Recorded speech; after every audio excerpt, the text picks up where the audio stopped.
Pozdravljeni v oddaji Pregled tedna. Poglejmo si, kaj se je ta teden dogajalo v slovenski Istri in širše. V soboto je mestna občina Koper v dvorani svetega Frančiška Asiškega obeležila občinski praznik, ki služi poklonu marežanskemu uporu iz leta 1921. Kot vselej je tudi tokrat župan Aleš Bržan podelil najvišja občinska priznanja, delegacija občinskega sveta pa je že dan prej v Marezigah ob spomenik žrtvam upora in druge svetovne vojne položila venec. Na slavnostni seji je občina uradno dobila svojega 8. častnega občana, in sicer profesorja doktorja Livija Jakomina. Pračan je aktivno sodeloval v družbenem in političnem življenju Slovenske Istre in Republike Slovenije, bogate izkušnje v gospodarstvu pa je med drugim pridobil kot direktor energetsko-industrijske cone Luke Koper. Bil je tudi član ZRS Koper in Univerze na Primorskem, njegova bibliografija pa obsega več kot 300 enot. Za svoje delo je prejel številna priznanja in nagrade, tudi priznanje za življenjsko delo Fakultete za pomorstvo in promet, odlikovan pa je bil celo z redom za zasluge tako italijanske kot Slovenske republike. Župan je na slavnostnem dogodku podelil še 2 priznanji. Priznanje z veliko plaketo za izjemen in trajen prispevek k razvoju glasbene kulture, ohranjanju bogate tradicije pihalne glasbe ter krepitvi kulturne identitete in družbene povezanosti lokalnega okolja kulturnemu društvu Pihalni orkester Marezige. Za izjemen osebni prispevek k ohranjanju narave in kulturne dediščine ter za dolgoletno predano delo na področju ljubiteljske kulture in družbenega življenja na podeželju mestne občine Koper pa je priznanje prejela Marija Knez.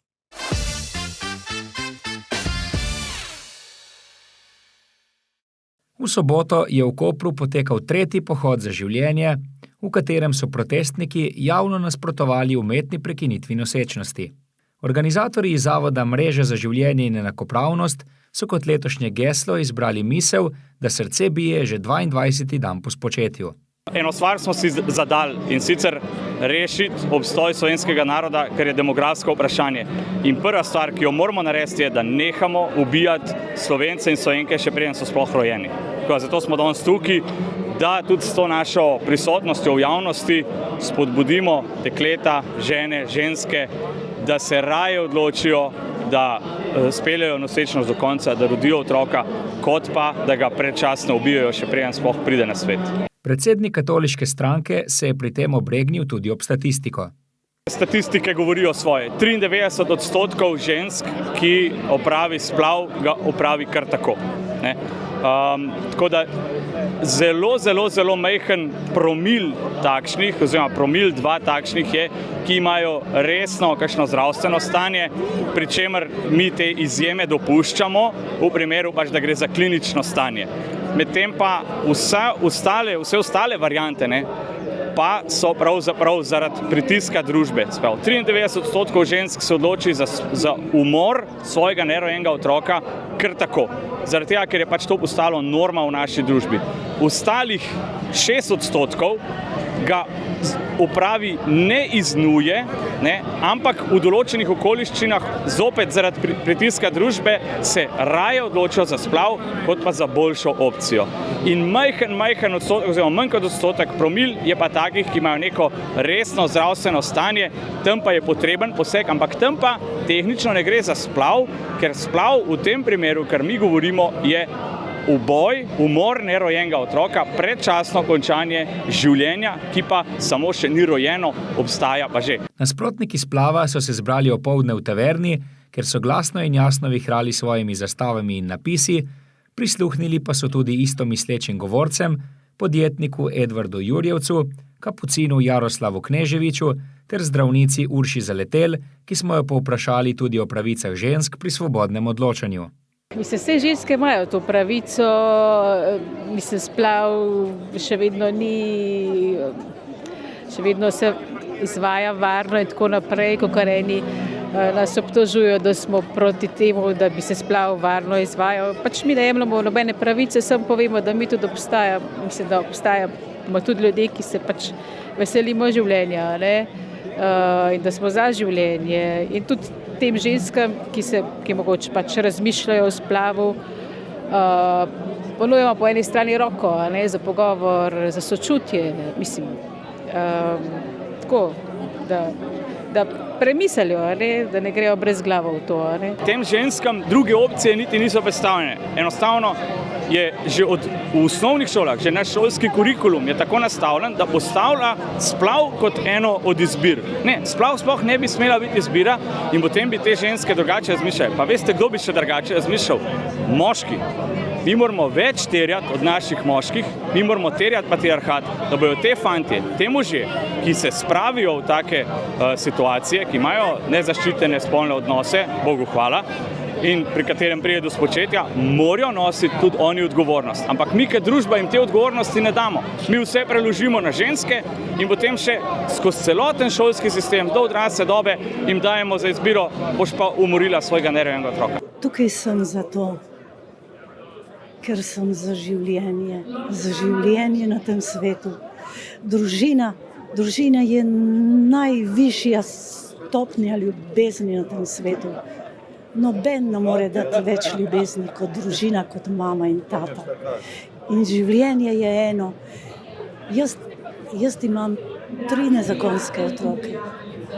Hudo je bilo, ampak Bogu hvala, da sem se odločila za življenje. Nikoli, če bi še enkrat živela, bi se enako odločila. Po koprskih ulicah pa se niso mudili zgolj uporniki splava, temveč tudi njihovi zagovorniki. Socialistrski bralni krožek je pod sloganom Obranimo nadzor nad lastnimi telesi organiziral shod za zaščito reproduktivnih pravic. Njihov namen je bil opozoriti na omenjene pravice, ki predstavljajo predpogoj enakopravnega sodelovanja žensk v družbi, ter poudariti, da tovrstni dogodki, kot je pohod za življenje, z demoniziranjem splava spodbujajo sovraštvo do žensk.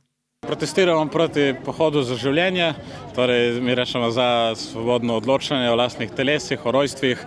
Vsebina tega pohoda je pač dejansko proti pravici do splava oziroma proti splavu. Gre za nek krščanski lobby, za nek tudi republikanski, ameriški, konzervativni, turbokapitalistični, ki z neko to svojo retoriko v bistvu zakriva družbena vprašanja, torej družbeno vprašanje reproduktivnih pravic, svobode žensk, feminizma, patriarhata in tako naprej, neke enakopravnosti v družbi in spreminjajo neke moralno-etično razprave, v katerih oni tle v bistvu dejansko propagirajo nekaj, kar v končni vrsti služi kapitalu, neko pridnost, pohlevnost, rojevanje otrok za demografijo, ker pač pomeni več delovne sile in tako naprej, ne pa boljše življenjske pogoje. Jaz res dvomim, da se grejo ljudje neko neodgovorno rojevanje otrok in splavljenje njih. To je pač nek zelo butast argument, če mene vprašaš. Mislim, da imamo že čisto dovolj odgovornosti v tem, da moramo preživeti v tem svetu in da so tako težki življenjski pogoji pač za narediti otroke, za imeti stanovanje, družino oziroma za sploh. Mislim, živeti tudi brez družine, ne? In bi se mogli bolj na to fokusirati, ne pa na neko pač neumno odgovornost, ki, mislim, je izmišljena. Njihov protishod, ki je bil skorajda prepovedan, se je z nagovori začel na Titovem trgu, nato pa so se z glasnim skandiranjem odpravili po Kidričevi ulici do Malega Ukmarjevega trga, ker so znova opozorili na svobodo odločanja in o življenjskih pogojih tudi za otroke. Dejali so, da bi se morali organizatorji zavzemati za javne vrtce, brezplačne malice v šolah in kvalitetno javno zdravstvo. Danes sem tukaj zato, ker se mi ne zdi humano, da je nekdo prisiljen imeti otroka, če ga pol ni sposoben preživljati. Če ti zanosiš in moraš imeti otroka, je to dejansko ful velika odgovornost. In če so pač proti splavu, je pol to, ne vem, v bistvu prisilja ljudi, da imajo otroke, tudi če pol jih niso sposobni vzgajati, nimajo, ne vem, v redu okolja in pol pač to je samo dejansko slabo za ljudi in je to pač slabo vzgajajo naslednjo generacijo. No. Zadnji del protishoda je potekal po obalni strani Pristaniške ulice, kjer so shod razpustili z borbenimi besedami o pomenu povezovanja, odločnosti in solidarnosti pri boju za boljše življenje. Dogajanje je potekalo pod budnim očesom policistov in varnostnikov, do kakršnihkoli izgredov pa na srečo ni prišlo. Mestna občina Koper je pri tem sporočila, da ustava v 42. členu zagotavlja pravico do mirnega zbiranja in zborovanj, zato občina to pravico na svojem območju dosledno zagotavlja, ne glede na lastno strinjanje s poročilom dogodka.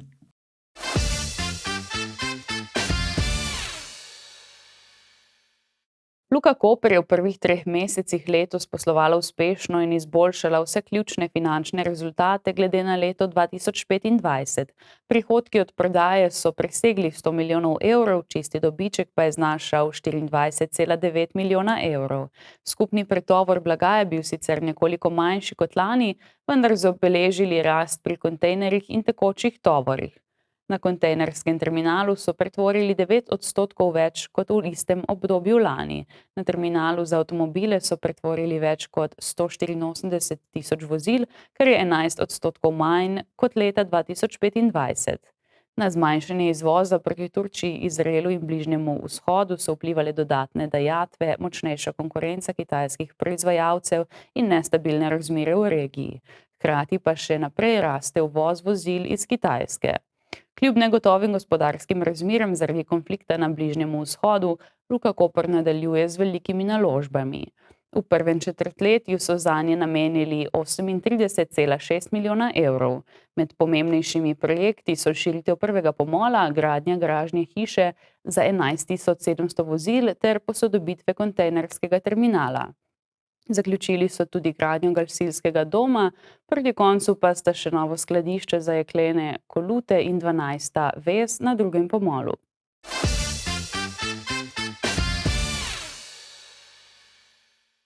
V torek so v Portorožu predstavili projekt Play with Nature, ki nastaja v koprodukciji podjetja Intuition Music in Auditorija Portorož.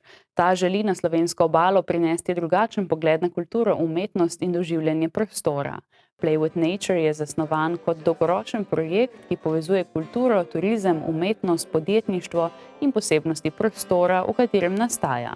Ta ideja se je rodila na način, da v zasičenosti tega, kar počnemo in kako živimo, smo nekako pazili, da ni več neke zadovoljive spremembe, da se človek zadovolji, da rečeš, zdaj me pa nekaj inspirira. In s tem raziskovanjem preko Sound Researcha smo prišli do tega, da je še dosti novega neodkritega okoli nas, da ni samo znanost, ampak je neznanost okoli. In tako je nastal Play with Nature kot en slogan odprtega srca, povezovanje z naravo in raziskovanje samega sebe in tega, kar je okoli nas. Projekt v ospredje postavlja človeka in njegovo doživljanje ter želi obiskovalcem ponuditi več kot zgolj klasično koncertno ali festivalsko izkušnjo. Namen projekta je ustvarjanje prostora, kjer občinstvo ne ostaja le pasivni opazovalec, ampak postaja del samega dogajanja. Skozi stik z glasbo, naravo, prostorom in drugimi ljudmi pa razvija bolj zavesten odnos do sebe in okolice.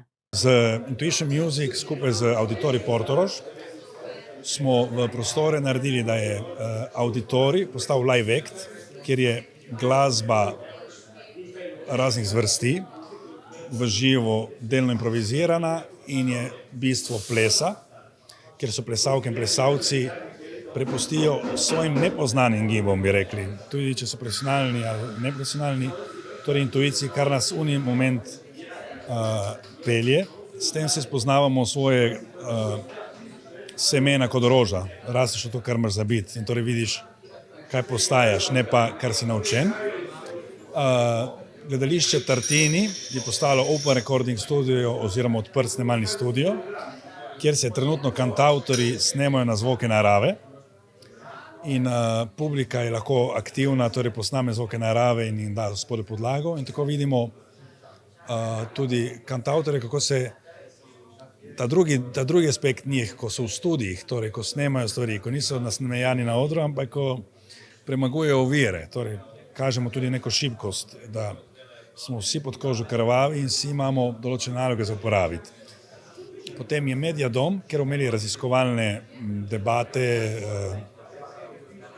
in meditacije, kjer bomo publiko zaprošali, da prinaša oziroma občinstvo recimo fotografije narave, katerih bomo probali uglasbiti ali pa celo dati v ples. Četrto prizorišče pa bo magazin Grando, ki bo predstavljal pregled letnega ustvarjanja in hkrati služil kot vstopna točka za novo občinstvo. Letošnji naslednji dogodek v okviru projekta bo festival Play with Music, ki bo 30. maja potekal v magazinu Grando v Portorožu. Med 15. in 19. uro bodo nastopili številni glasbeniki in ustvarjalci. Nekateri izmed njih je moč slišati tudi na sveže izdani vinilni plošči Play with Nature, ki je prejela nagrado za Innovatur za inovativne rešitve v turizmu. Letos bo po tem vinilni plošči bo išla album Elementi, torej imamo 4 fante, ki smo jih pomenali Elementi, ker so eden je malo bolj ognjevit, eden je bolj zračni, ki ga tudi ni danes, ker je bolj zračni. In pripravimo teren, da bomo naslednje leto naredili rože, ki je namenjeno kantavtorkam. Tako da se že veselim tega projekta, saj se zdaj lepo to prijema, tako da bo zelo zanimivo. In v bodoče bi vse te zgodbe preoblikovali v vse možne druge variante, ki so mogoče tudi nestandardne. Kot pravim, zelo veliko vlogo dajemo na ples, ampak tle še dosti drugih stvari, kot so poezija, kot je likovna dejavnost, kot je, ne vem, karkoli se kdo počuti. Izražanje samega sebe, takšnega kot si.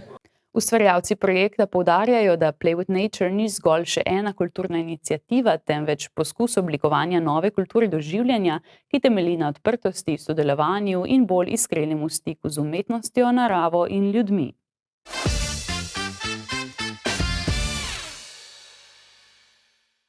Slovensko združenje za cirkuško pedagogiko Cirko Krog ter cirkuško društvo Mi smo nismo je v slovenski Istri te dni imelo postavljen svoj cirkuški šotor. Tukaj smo zato, ker smo mi tle hodimo že 10 let, vsako leto, vsaj enkrat, in nam je to nek tak, kakor drugi dom, ker je tak v bistvu prostor, ki nam je blizu potem, kako deluje, torej skupnostno, zelo, odprto, pa se nam je zdelo, da je prostor, kjer bi prvič postavili šotor, ker smo v 10 letih, odkar hodimo sem, tle smo imeli mladinske izmenjave, delavnice, razne projekte in se nam je zdelo pač ta niva, temu se reče niva, kakor najbolj primerna, da postavimo šotor, da vključimo lokalce, da pridejo ljudje pogledati ta šotor, da lahko pomagajo, da lahko pač so del predstav, tako.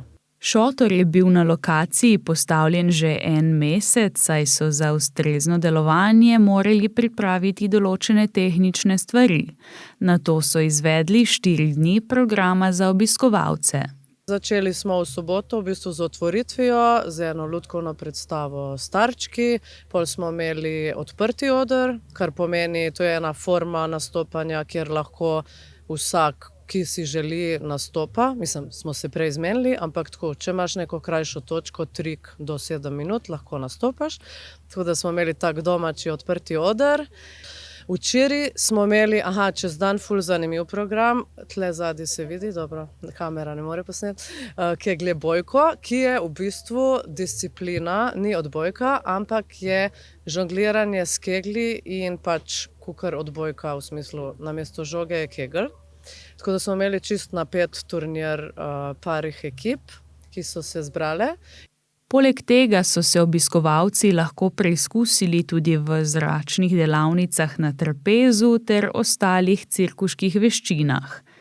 Med 29. majem in 21. junijem se šotor seli v Ljubljano na Ambrožev trg, kjer bodo prav tako potekali koncerti, predstave, delavnice, knjižnica med krošnjami, nastopil pa bo tudi palestinski cirkus.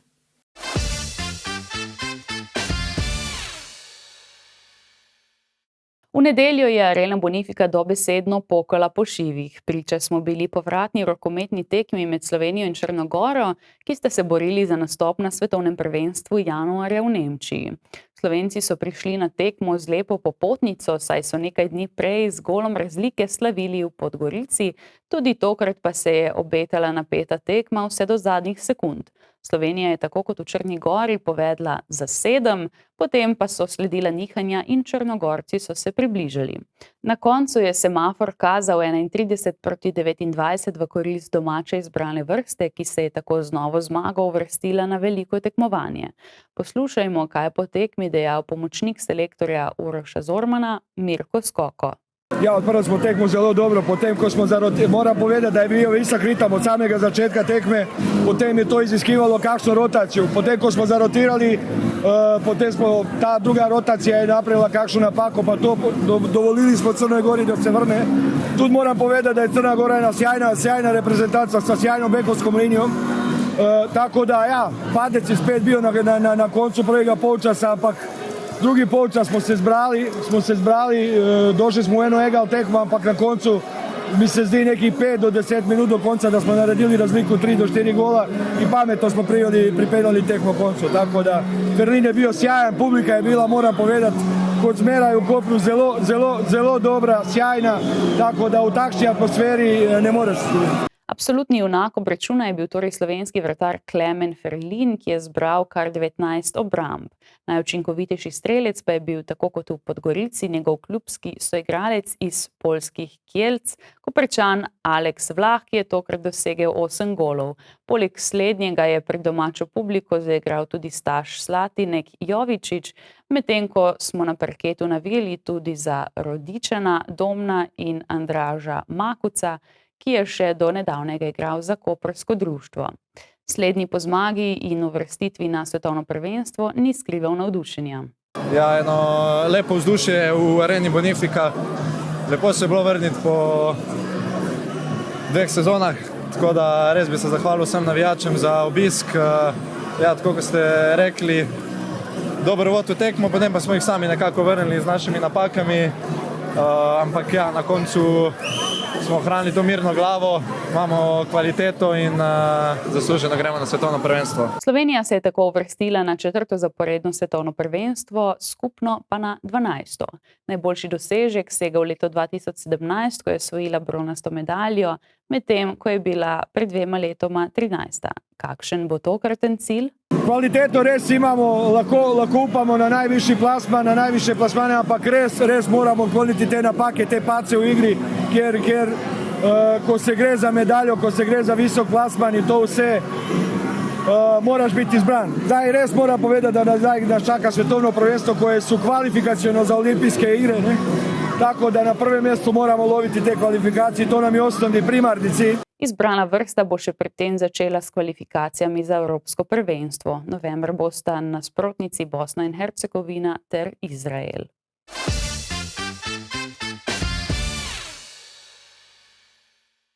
Tenis se je po dobrem mesecu dni vrnil v Portorož. Obalno mesto so namreč znova preplavile tenisačice z celega sveta, saj poteka ta teden mednarodni turnir serije UATT Graue Portorož 2026 z nagradnim skladom $40,000 ameriških. V primerjavi z muhastim, predvsem pa deževno-vetrovnim aprilom, so se organizatorji tokrat razveselili sončnega in že poletnega vremena.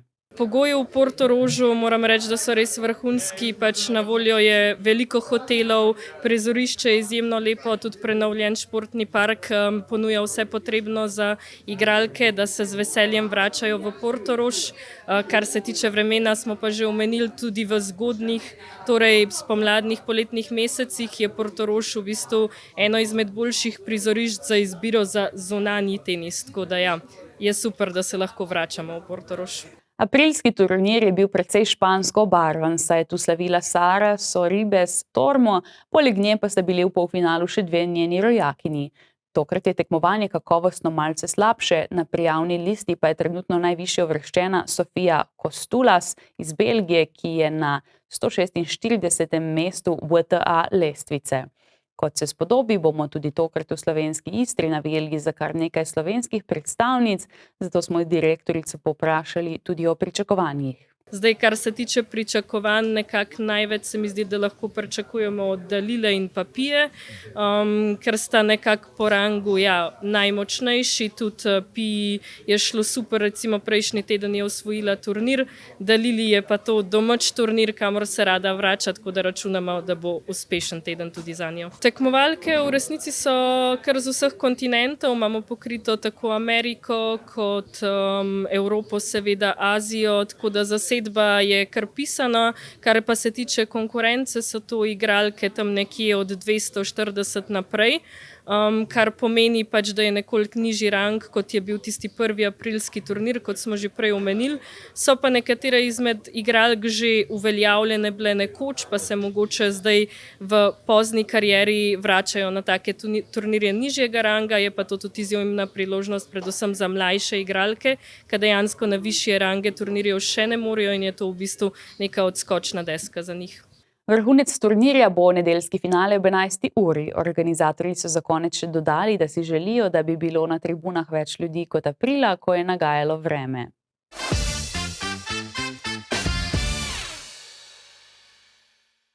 Trenutno stanje v slovenskem zdravstvu krasno ponazarja tokratni posnetek tedna. V ponedeljek so se namreč v Sežani začeli vpisi k novi ginekologini.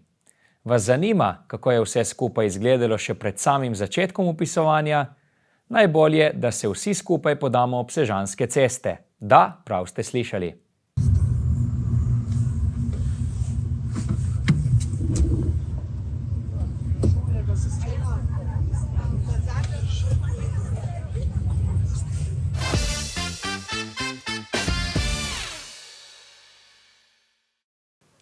Pozdravljeni v novi ediciji Kulturnega napovednika, kjer vam bomo predstavili dogodke, ki se bodo v prihodnjih dneh odvili v slovenski Istri. Kulturno dogajanje bomo začeli v soboto, 24. maja, ko bo ob 16. uri na Ribiškem trgu v Kopru zaživela živahna četrtna fešta s kulturnim programom, razstavami in stojnicami. Le uro kasneje, ob 17. pa se selimo v Kulturni dom Izola na plesno predstavo z naslovom Potovanje dveh svetov, ki je nastala v produkciji plesnega studia Move in Dance. Večerno dogajanje bo izjemno pestro. Ob 19:30 se bo na Izolski lonki začel dan mladosti z nastopom Akut Kolo in mešanega pevskega zbora Delfin Izola. Ljubitelji roka pa se lahko ob 20. uri odpravite v Hangar bar, kjer bodo ritem narekovali reški rokerji Let 3.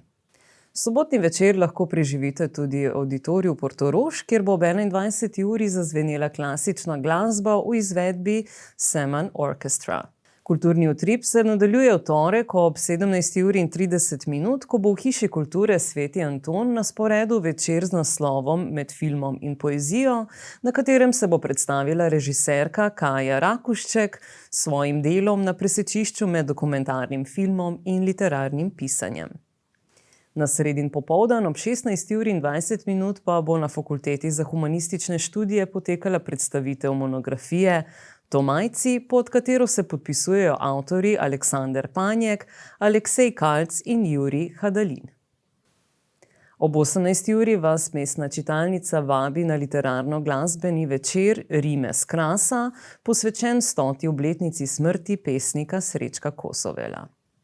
Sredin program pa se bo zaključil ob 19:30 v Pokrajinskem muzeju Koper, kjer bosta v sklopu cikla Amabile z muzejem nastopila godalni kvartet Alegrija in harmonikar Tomaž Marčič. Na četrtek ob 18. uri pa ste lepo vabljeni v galerijo Meduza na odprtje razstave Urbani laboratorij 2 Eros in Thanatos, ki je nastala pod okriljem Oddelka za vizualne umetnosti in oblikovanje Pedagoške fakultete Univerze na Primorskem. Na petkov večer ob 19. uri pa se bo v letnem kinu Arigoni začel koncertni večer z naslovom Rock Island, kjer se bodo predstavile zasedbe Guns Illusion, Get on Funk in Hammer. Za tiste, ki si želite udarnejših ritmov, pa se lahko odpravite v izolski Hangar bar, kjer bosta nastopili zasedbi Contradiction in Dance Mamlita. Za ljubitelje elektronske glasbe pa bo v koprskem Bastionu potekal dogodek Forteca 4, kjer bo odmeval techno, house in trance. To je z naše strani vse, hvala za ogled in lep pozdrav do prihodnjič.